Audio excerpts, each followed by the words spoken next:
আসসালামু আলাইকুম। আশা করি সকলেই ভালো আছেন। আপনারা যারা বাংলাদেশ সেনাবাহিনী সৈনিক পদে আবেদন করেছেন এবং কিছুদিন পরে মাঠ কার্যক্রমে অংশগ্রহণ করবেন। তো আজকের ভিডিওতে আমি আপনাদের সাথে আলোচনা করব প্রার্থী নির্বাচনে মান বন্টন প্রক্রিয়া নিয়ে। তো সম্পূর্ণ ভিডিওটি মনোযোগ সহকারে দেখলে আশা করি তাহলে সবকিছু বুঝতে পারবেন। তো আপনারা যারা পূর্বে মাঠ করছেন আপনারা সকলে অবগত আছেন যে মাঠে কি হয়ে থাকে। তো আপনারা অনেকেই জানেন না যে কতটি ধাপে আপনাদের মাঠ কার্যক্রম সম্পন্ন হবে বা কোন ধাপে কত মার্কস থাকবে, কত মার্কস পেলে আপনারা চাকরি পাবেন। তো প্রথমে আমি আপনাদের ধারণা দেবো যে আপনার উচ্চতা অনুযায়ী আপনি কত মার্কস পাবেন। আপনার উচ্চতা যদি 5 ফিট 9 ইঞ্চির উপরে থাকে সেক্ষেত্রে আপনি 5 মার্কস পাবেন। আপনার উচ্চতা যদি 5 ফিট 7 থেকে 5 ফিট 9 এর মধ্যে থাকে সেক্ষেত্রে আপনি 4 পাবেন। আপনার উচ্চতা যদি 5 ফিট 5 থেকে 5 ফিট 7 এর মধ্যে থাকে সেক্ষেত্রে আপনি 3 পাবেন।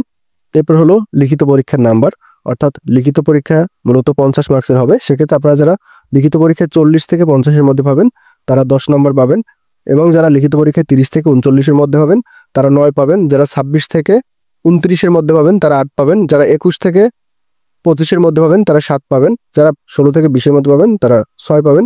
যারা 10 থেকে 15 এর মধ্যে পাবেন তারা 5 পাবেন। যারা 8 থেকে 9 এর মধ্যে পাবেন তারা 4 পাবেন, এবং যারা 6 থেকে 7 এর মধ্যে পাবেন তারা মূলত 3 পাবেন। অর্থাৎ লিখিত পরীক্ষায় একটা নাম্বার আছে, মূলত 50 মার্কসের পরীক্ষা হবে। তো পরীক্ষায় আপনি যে নাম্বার পাবেন সেই নাম্বার অনুযায়ী আপনাকে একটা মার্কিং দেওয়া হবে। এরপর হলো এসএসসি পরীক্ষার জিপিএ, অর্থাৎ জিপিএ এর উপরেও কিন্তু একটা মার্কস আছে, অর্থাৎ আপনি কত পয়েন্ট পেলেন, কোন বিভাগ থেকে উত্তীর্ণ হলেন এই বিষয়ে কিন্তু একটা মার্কস আছে। সেক্ষেত্রে আপনারা যারা বিজ্ঞান বিভাগ থেকে উত্তীর্ণ হয়েছেন এবং আপনাদের যাদের জিপিএ 4.50 থেকে 5 পয়েন্টের মধ্যে আছে তারা 10 পাবেন, এবং যারা মানবিক বিভাগ থেকে উত্তীর্ণ হয়েছেন তারা 9 পাবেন। যারা কারিগরি বা মাদ্রাসা বোর্ড থেকে উত্তীর্ণ হয়েছেন তারা 8 পাবেন। এরপরে যারা 4 পয়েন্ট থেকে 4.49 এর মধ্যে পেয়েছেন তাদের ক্ষেত্রে বিজ্ঞান বিভাগ থেকে 9, মানবিক এবং বাণিজ্য বিভাগ থেকে 8, কারিগরি এবং মাদ্রাসা বোর্ড থেকে 7। এরপরে যারা 3.50 থেকে 3.99 এর মধ্যে তাদের ক্ষেত্রে যারা বিজ্ঞান বিভাগ থেকে তারা 8 পাবেন। যারা বাণিজ্য এবং মানবিক বিভাগ থেকে উত্তীর্ণ হয়েছেন তারা 7 পাবেন, এবং যারা কারিগরি ও মাদ্রাসা বোর্ড থেকে উত্তীর্ণ হয়েছেন তারা 6 পাবেন।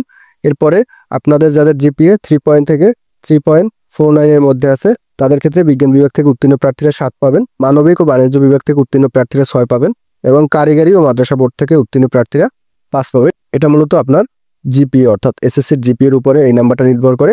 এরপর হলো আপনার শারীরিক যোগ্যতার উপরেও কিছু নাম্বার আছে। 500 মিটার দৌড় হবে। তো 500 মিটার দৌড়ের সময় থাকবে 1.5 মিনিট থেকে 2.5 মিনিট।